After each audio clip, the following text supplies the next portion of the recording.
রানাটিভিতে দেখছি স্বপ্ন এবং নিশিতার খেলা জাতীয় দলে উনিরা খেলে থাকেন।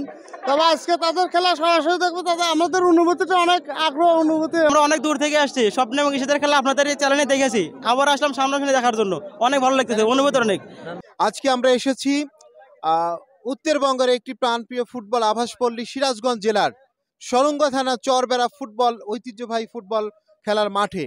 আজকে যেখানে নারী দলের ভেতরে মহান স্বাধীনতা দিবস উদযাপন উপলক্ষে নারী ফুটবল দল, যেখানে পরানবাজার ফুটবল একাডেমি, জয়পুরহাট বনাম চরগজা হীরা স্পোর্টিং ক্লাব, সলঙ্গা সিরাজগঞ্জের মধ্যকার, যেখানে ঈশিতা, স্বপ্না, কল্পনা, লিপি, সৈতি, সোনিয়া তারা কিন্তু আজকে মাঠে লড়বে।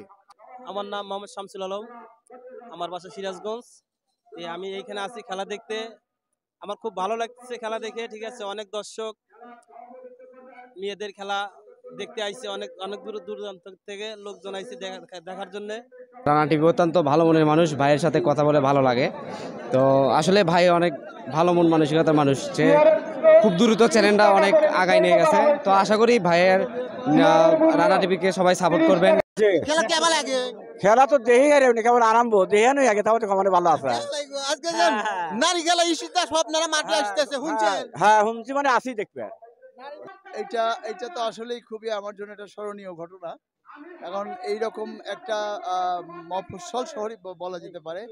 আমি এখানকার মানুষদের মধ্যে, জনগণের মধ্যে যে খেলার প্রতি যে আমি দেখছি আগ্রহ এবং আকর্ষণ আমাদেরকে অনুপ্রাণিত করেছে। তাই ছেলেদের পাশাপাশি মেয়েদের যে জনপ্রিয়তা, যে কোনো খেলাধুলাই শারীরিক সুস্থতার জন্য খুব বেশি প্রয়োজন। তো সেই ক্ষেত্রে যে এইরকম একটা পাড়াগায়, অজপাড়াগায়ে যে এরকম আমরা মানুষ যে সচেতন, এই মানুষের সচেতনতা আমাকে আসলে খুব উৎসাহিত এবং উজ্জীবিত করছে। মেয়েদের খেলা হইনি, আমরা ছুটে চলে আসছি।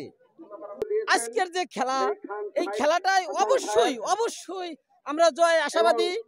আর এত দর্শক হয়েছে যে আমি কানাই মাঠে লোক, এত লোকপ্রিয়, এত খেলা প্রিয়। আর এই খেলাটা আমার সেই শ্রদ্ধাভাজন সভাপতি হীরার নানাকে, তাকে অভিনন্দন ও শুভেচ্ছা। কথা বলি, শরীফুল ইসলাম কোত্থেকে এসেছেন? আমি আসছি নগর থেকে। খেলা তো আজকে ঈশিতা, জল্পনা, কল্পনা, ইলামনির মতো তারা মাঠে প্রবেশ করবেন, স্বপ্না। জি, ওদের খেলা আমি অনেক দেখছি, অনেক মাঠে খেলা দেখছি। কারণ ওদের নাম যখন আমি শুনছি যে ওই এরকম প্লেয়ারটা আসবে, তো ওদের প্লেয়ারের কথা শুনে আমি ওখান থেকে ছুটে আসছি। ধন্যবাদ। চাচা, আজকে যে 80 বছরের খেলা দেখতে কেমন খেলা? আমাদের খেলা এই বল খেলা আমার প্রিয় খেলা। আমার বয়স বেশি, বল খেলা মেরে। আপনার বয়স কত হয়েছে? বয়স 80, 75। 80-85 বয়সে খেলা দেখতে এসেছেন। দেখেন, মাইকেন শুনছি মেয়েদের খেলা হবে, তাই মাঠে আসছি। আমি অনেক দূর থেকে আসছি, আমি খেলা দেখতে পছন্দ করি। আমি শুনেছি এই মাঠে প্রচুর দর্শক হয় এবং ভালো খেলা হয়। মেয়েরা মাঠে এসছেন আজকে যে খেলা দেখতে, প্রমিলাদের আপনারা এক সময় খেলেছেন, খেলা দেখেছেন, মেয়েরা যে খেলছে কেমন ভাবে দেখছেন? ভালোভাবে। আপনার নাম কি? সুজাব আলী। সুজাব আলী চাচা, দেখছেন আজকে খেলা দেখতে এসছেন, কত বছর ধরে খেলা দেখেন? ধন্যবাদ। তার সাথে কি একে এসছেন না বন্ধুদের নিয়ে এসছেন? চাচা কোত্থেকে এসছেন? রানা টিভির পথে আপনাকে স্বাগত। আসসালামু আলাইকুম।